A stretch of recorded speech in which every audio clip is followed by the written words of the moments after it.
Bonjour, je suis Nancy Etina de la liste Cérissez-vous. Aujourd'hui, je suis accompagnée d'Olivia qui va nous apporter son témoignage sur l'harcèlement qu'elle a vécu quand elle était petite. C'est pendant le collège, pendant ma 6e.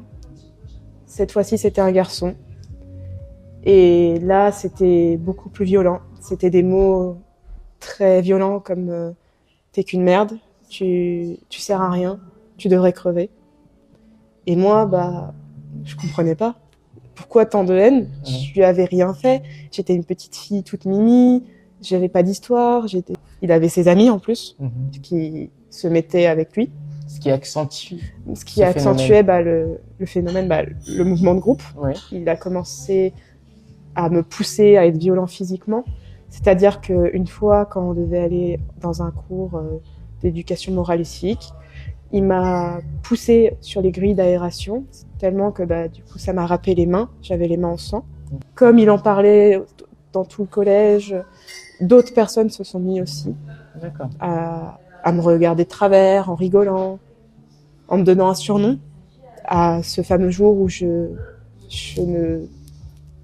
tellement été mal que j'ai essayé de fuir le collège, je me suis évanouie dans la rue. Et les surveillants, les autres professeurs, la directrice et la sous-directrice, ils étaient inexistants. Ils m'ont pas aidée. J'étais seule à affronter ça. J'en suis arrivée à être violente avec moi-même, c'est-à-dire que je me mutilais. J'ai des restes de cicatrices qui sont encore là, sur l'épaule.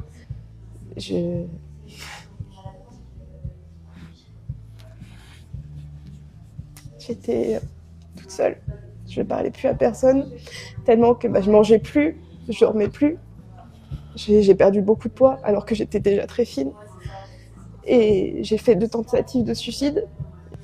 Ce que j'aurais voulu, c'est qu'on me soutienne.